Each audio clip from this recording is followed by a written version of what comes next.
All right, well, you know what we're doing now? Pelosi's up there. Speaker Pelosi is now beginning the nomination process for the vice president's, for the vice presidential nominee. Joe Biden's being talked about now. The nomination is happening. Here's the video. Let's listen into this. We'll mystery science this. It's how quickly you get back up, because everybody gets knocked down. The measure is getting back up. That's the story of this country.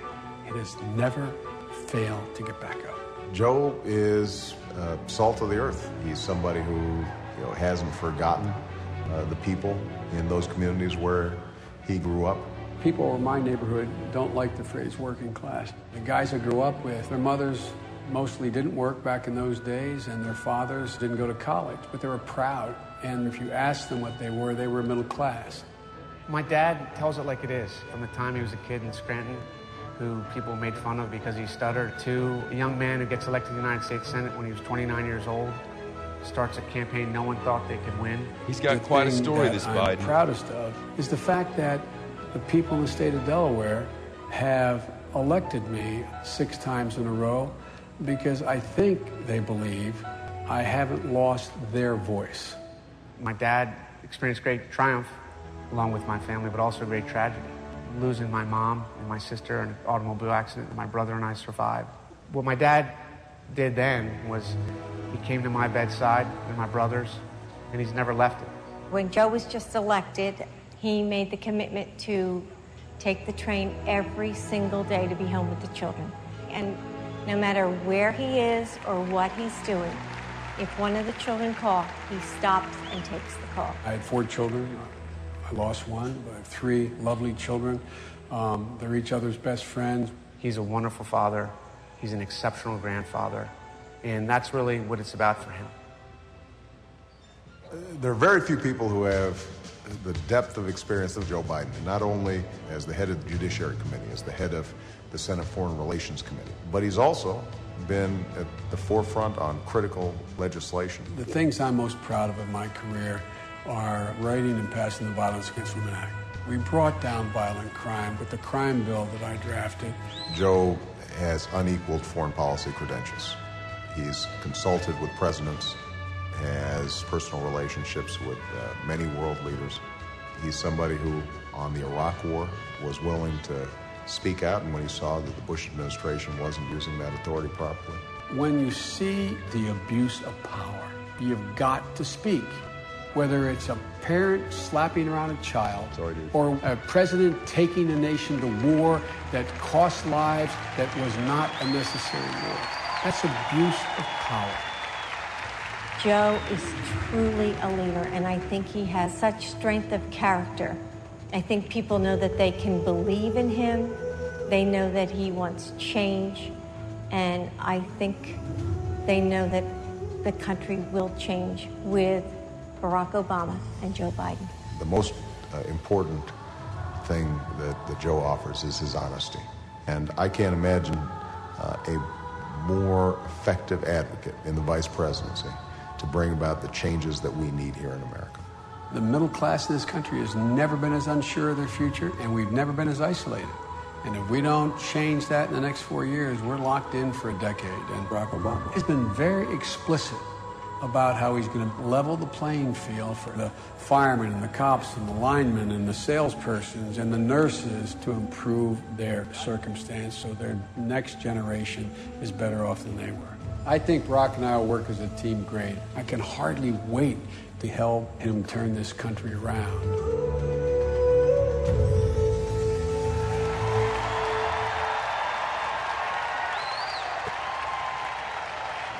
Ladies and gentlemen, please welcome Delaware Attorney General, Captain Beau Biden.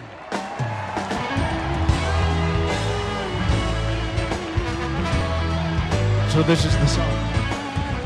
The National Guardsman and the Attorney General. Oh, I sound like I'm on Good evening. He's about to go to Iraq. I'm Beau Biden, and Joe Biden is my dad. Many of you know him as a distinguished and accomplished senator.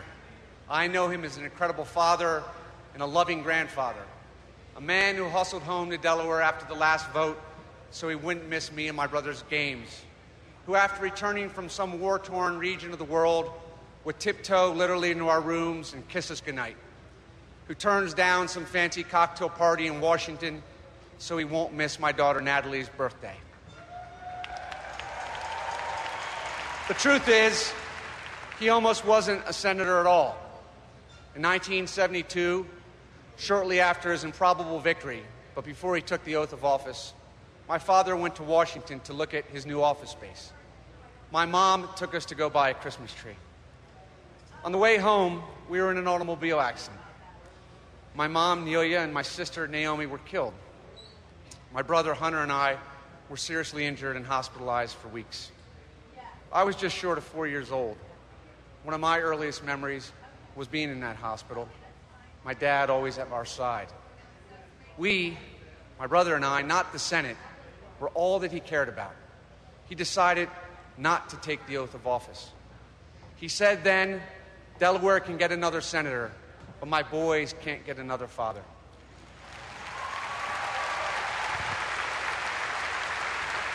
However, great men like Ted Kennedy, Mike Mansfield, Hubert Humphrey, men who have been tested in their own right, convinced him to serve.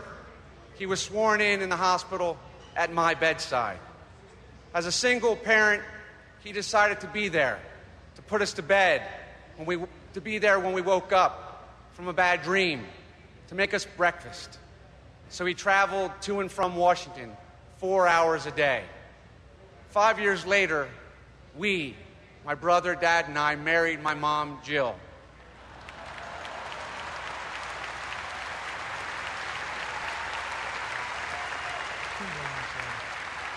And they together rebuilt our family. And 36 years later, he still makes that trip. So even though Dad worked in Washington, he's never been part of Washington. He always sounded like the kid from Scranton, Pennsylvania that he is. And even that is a story of overcoming. Now, some people poke fun at my dad talking too much. What a lot of people don't know, though, is that when he was a young boy, he had a severe stutter. The kids called him Dash, not because he was fast in the football field, which he was, but like a dash at the end of a sentence you can't finish. But now he speaks with a clear and strong voice. He says what needs to be said, and he does what needs to be done. When domestic violence was often a dark secret, Dad wrote the Violence Against Women Act, which gave countless women the protection and support and protection and a new chance at life. When crime was spiking in our communities, Dad wrote the crime bill that put 100,000 cops on our streets and led to an 8-year drop in the crime across America. And when Serbian thugs were committing genocide in the Balkans, Dad didn't hesitate to call Slobodan Milosevic a war criminal to his face, and to convince Congress and our allies to act. He's willing to speak truth to power, to the White House and to world leaders. I know my father will be a great vice president. As I mentioned, my dad has always been there for me, my brother, my sister, every day. But because of other duties, it won't be possible for me to be here this fall, to stand by him the way he stood by me. So I have something to ask of you. Be there for my dad, like he was for me. Be there for Barack Obama, because our country needs him. Be there for both of them, because millions of families need to know that their best days aren't behind them, but are ahead of them.